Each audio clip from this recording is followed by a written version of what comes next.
I was gone for one night. Just one. A quick visit to my mom's, 3 hours away, because she slipped on her porch and broke her wrist. I packed light, told my wife Amber I'd be back the next day, and kissed her goodbye like any other morning. She barely looked up from her phone, said something like, "Drive safe," without breaking eye contact with her screen. I didn't think anything of it at the time. We'd been married for almost 7 years. Things weren't perfect, but they weren't falling apart either. Or so I thought. That night, while I was helping my mom bathe and sorting through her meds, Amber was helping herself to something else, someone else. Her coworker. I didn't find out until the next day, when I pulled up to my own driveway and saw a car I didn't recognize parked behind mine. Silver Lexus. Tinted windows. Still warm when I walked past it. I thought maybe she had friends over. Or her sister. But when I got to the front door and went to unlock it, my key didn't work. Confused, I tried again. Jammed it a little. Thought maybe the lock was just acting up from the cold. Then I heard movement inside. Footsteps. A voice I didn't recognize. A man's voice. I knocked. Nothing. I knocked harder. This time, Amber opened the door just a crack, like I was a salesman trying to pitch her life insurance. "What are you doing here?" she asked flat. My eyebrows must have hit the damn roof. "What do you mean, what am I doing here? I live here, Amber. My stuff is in that house. My name is on the mortgage." She didn't open the door wider, just crossed her arms and said, "You can't be here right now. You're being aggressive." Aggressive? I repeated. "Amber, I've been gone one night. Why is the lock changed?" That's when the guy stepped into view behind her. Tall, shaved head, wearing a towel, in my house, looking at me like I was the intruder. I lost it. I didn't lunge or anything. I'm not stupid. But I did push the door harder, just enough that she slammed it shut and screamed from inside. "I'm calling the cops. You're scaring me." I stood there in absolute shock, hearing her on the phone giving the operator my name, describing me as an ex who's refusing to leave and possibly dangerous. She made it sound like I was some deranged stranger, not her husband. I backed up, hands in the air. I didn't even know what to do. I felt like I was in a nightmare I couldn't wake up from. The cops showed up 10 minutes later. Amber had locked the door and wouldn't even come out to talk to them, just pointed at me through the window like I was a threat. When I told the officers I lived there and that I had ID to prove it, they asked if I had a deed or lease on me. Of course I didn't. Who carries that in their pocket? All they could do was tell me it was a civil matter and that I should leave until I could sort things out through the courts. I couldn't believe it. I was locked out of my own house by my wife while she had another man inside. I didn't yell. I didn't make threats. I just got in my truck, drove 3 blocks away, and parked with my head on the steering wheel. She cheated on me, then changed the locks, then called the cops on me to make sure I couldn't come back. But what Amber didn't know was that I had everything I needed to end her. Because the house, the mortgage, it wasn't in our name. It was in mine alone. And the cameras she forgot we had, they caught everything. I didn't sleep that night. I parked in a Walmart lot and sat there, numb, while my phone buzzed nonstop with texts from Amber. "You're scaring me. This isn't how you fix things. You need to respect boundaries." Boundaries? She was texting me about boundaries from my house, while some half-naked dude was probably using my toothbrush. I didn't respond. Not one word. Instead, I drove to the bank the next morning and pulled out the deed to the house, signed, stamped, and filed 2 years before we even got married. My dad left it to me when he passed. A little 3-bedroom place I'd remodeled from the studs up with my own hands. Amber had moved in after the paint was dry. I also logged into our shared home security system, the one she never remembered how to work properly. Guess what? She hadn't disabled the back camera. I watched the footage like it was a slow-motion car crash. About 2 hours after I left town, Amber was on the phone, pacing. Then she went into our bedroom, came out wearing that red dress I used to love on her. And then Lexus guy showed up. They drank wine on the couch. He kissed her neck. She laughed like I hadn't seen her laugh in months. She took him to our bed. They didn't even try to close the blinds. I downloaded everything, timestamped it, and sent a copy to a private email I'd set up that morning, just in case. Then I called a lawyer. Not just any lawyer. My lawyer. The one who helped me incorporate my contracting business years ago and was practically family. He picked up on the second ring. "Tell me you're not calling me from jail," he said. "Not yet," I answered. I gave him the rundown. He was silent for a while, then said, "She changed the locks without permission?" "Yup. While a guest, Who doesn't own a brick of that property? Was in your home? Uh-huh. He chuckled darkly. This is gonna be fun. By noon, I had a locksmith scheduled for the next morning, accompanied by a sheriff's deputy. Thanks to a writ of possession, my lawyer expedited for me. I wasn't messing around. I was taking back my house. I didn't text Amber. I didn't warn her. I just waited. The next day, 9 a.m. sharp, I showed up with the sheriff and the locksmith. When we pulled up, the Lexus was still in the driveway. Oh, this is gonna be good, the deputy muttered. We knocked. No answer. I gave the nod. The locksmith got to work. Less than 5 minutes later, the door clicked open.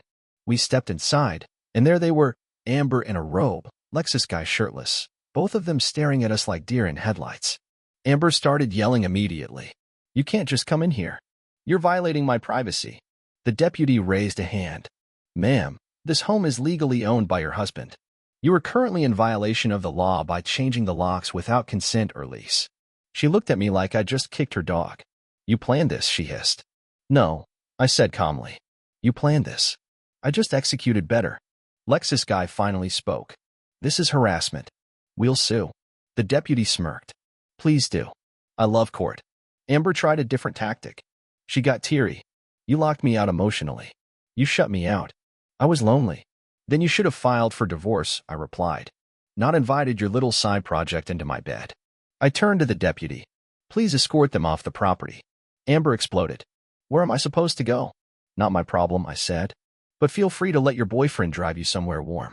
She refused to move. Tried to guilt the officer. Tried to sob. But the deputy was a pro. He wasn't buying it.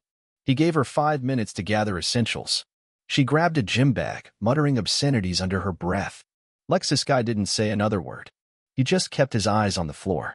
As they left, I handed her an envelope. What's this? She asked. Papers, I said. Divorce? She whispered. No, just a reminder. Inside were screenshots of the footage.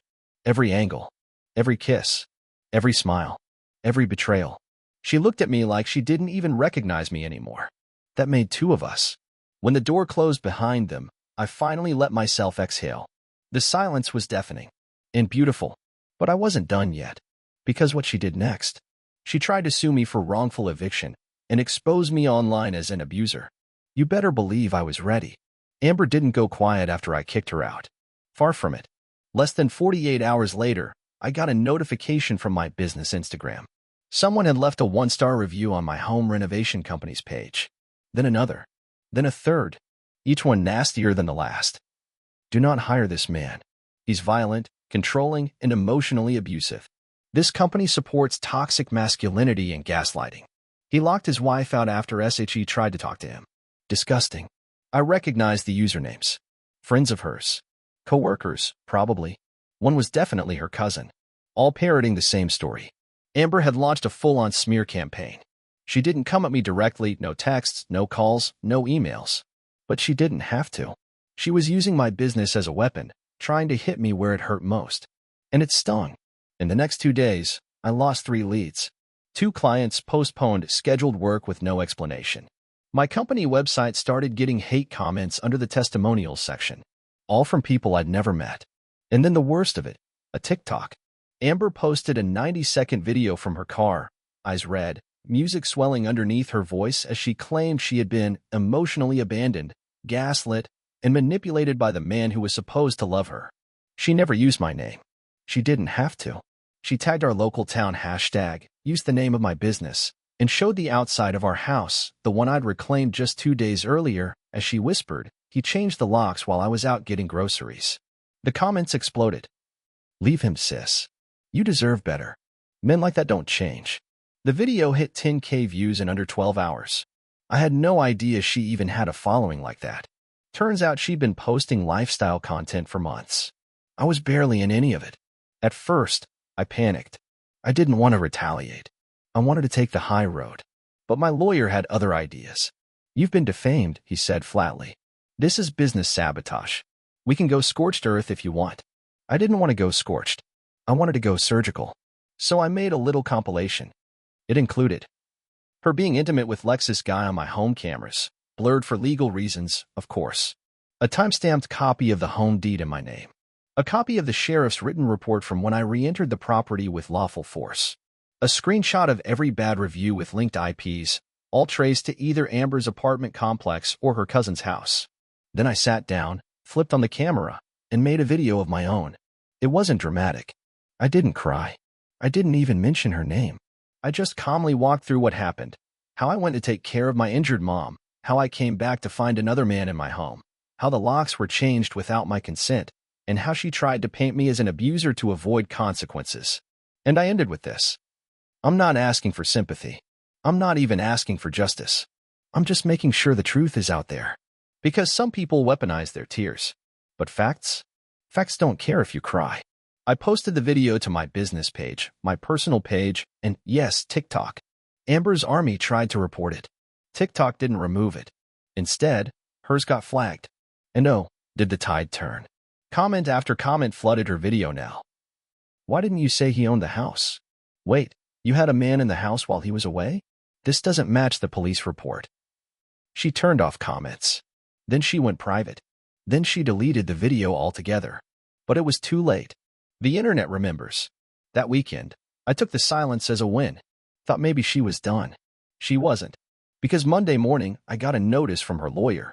Amber was filing for spousal support. She wanted alimony. Yes, you heard that right.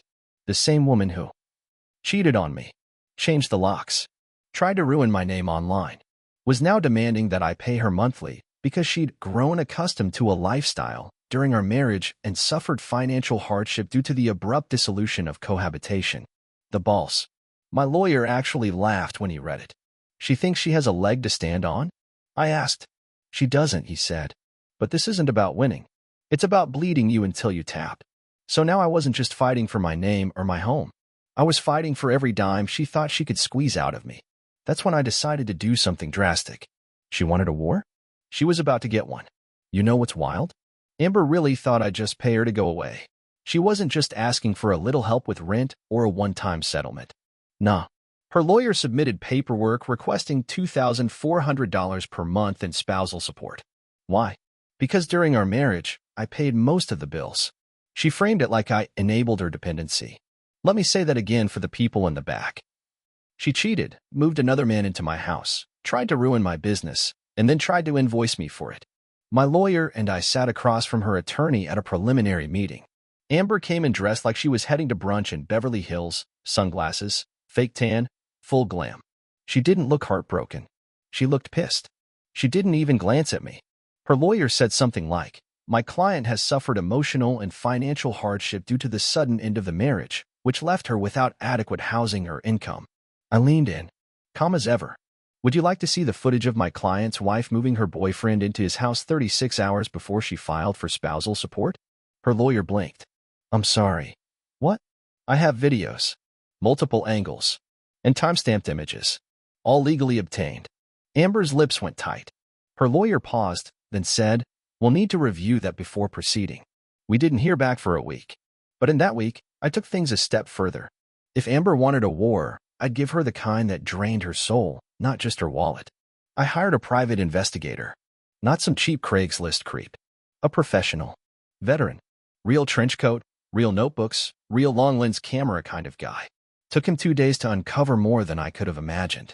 Turns out, Lexus guy wasn't her only side dish. There was another man before him. A coworker from her last job.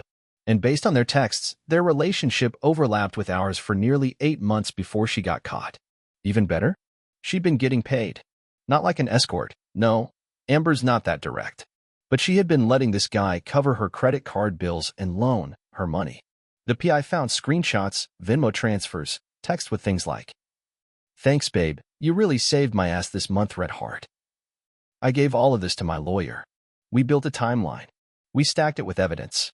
And then, just for the hell of it, I contacted Amber's old employer. You know, the one she quit last year? I didn't say much, just asked if they'd be willing to verify employment dates for a pending legal matter. Want to guess what they said? She never quit. She was let go after a complaint from a coworker's spouse. So yeah, Lexus guy wasn't even her first work affair. Just the sloppiest. When we returned to the negotiation table, my lawyer handed Amber's team the stack of documents and video files. Their faces fell. Amber looked like she'd swallowed a lemon. Her lawyer whispered, "We'd like to take a recess." They took 45 minutes. When they came back, her request for spousal support had mysteriously vanished. Instead, she was now asking for a mutual no-fault separation with zero financial obligation on either side. And here's the kicker. She wanted to keep the Lexus. Not hers. Mine. The one her little side piece had been driving while he was sleeping in my bed. I actually laughed out loud in the meeting. "I'd rather set it on fire," I said. "And I have insurance." Amber flinched. For the first time in weeks, she looked nervous. Her lawyer tried to counter. "Well, your client doesn't need the vehicle, and he can certainly afford to replace it." "My client doesn't negotiate with con artists," my lawyer shot back. We walked out. I was ready to go scorched earth. But then, the universe handed me a golden ticket.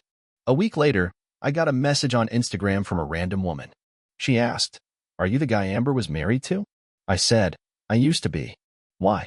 She replied with 3 photos. Each one showed Lexus guy with her, holding hands, cuddling on a couch, kissing on a beach. Caption: "My fiancé, my whole world ring." She had no idea he was living with Amber. Had no clue he'd been using her money to fund beachside dates with someone else's wife. We talked. Compared timelines. Turns out he'd been double-dipping the whole time. Amber wasn't the only side piece. So what did I do? I handed her the footage. The receipts. The texts. She said thank you. Then she blew up her own page with a video of him getting kicked out, along with a caption that said, "Ladies, if he drives a borrowed Lexus and doesn't want to post you, ask why."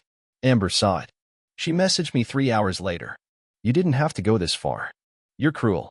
I didn't reply, because she hadn't seen the worst of it yet. One more move. One final strike. And she'd never see it coming. Amber thought I was done.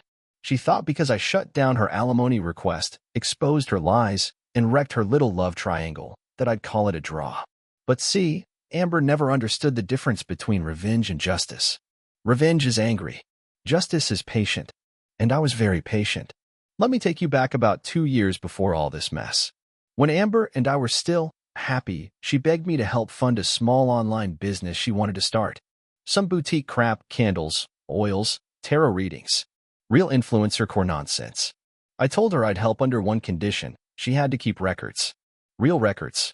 Receipts, vendor contracts, inventory tracking. Because if I was putting up $5,000, I wanted accountability. She agreed. I paid. She launched. And for the first few months, she actually did okay. A few local markets, some Etsy sales, a modest Instagram following. Nothing major, but enough to give her purpose. Then it fizzled. She stopped selling, but kept the account alive, rebranding it as a lifestyle blog. I forgot all about it. But when this war started, after the house, after the TikToks, after the Lexus, I remembered. Because the business? It was still legally tied to my name. And guess what Amber never did? She never paid back the loan. So I called my lawyer one final time. "Tie the bow," I told him. "End it." He filed a claim for repayment of the $5,000 investment, including interest. And because the business was registered under my name, the back taxes she never filed, they'd come to me unless I sued her for breach. We served her. And she flipped. Not publicly this time. She stayed off TikTok. But I got a flurry of texts that same night. "You're insane. You're really going to sue me over candles? You're a narcissist. You're obsessed with destroying me. We were married. But that's the thing, Amber. We're not anymore. And you didn't just burn the bridge. You tried to bury me under it." Final update came 2 weeks later. She settled. Paid the full amount back to me, plus interest, through her lawyer with a snide little note that said, "Hope it was worth it." Oh, Amber, it was worth everything. Because that business, the one she used to post about constantly, I now legally owned it. So I sold the LLC for $100 to a buddy who owns a chain of vape shops. He turned the brand into a gag line of novelty incense called Homewrecker. Yes, really. It went viral on TikTok. People tagged her, laughed, loved it. And Amber? She deleted every account tied to that old business. She vanished off social media entirely. I haven't seen or heard from her since. You want to know the best part? The house? Still mine. The Lexus? Sold. My business? Booming. My name? Clean. And Amber? She's just a cautionary tale now. A whisper of what happens when you cheat, lie, smear, and steal. From someone who keeps receipts.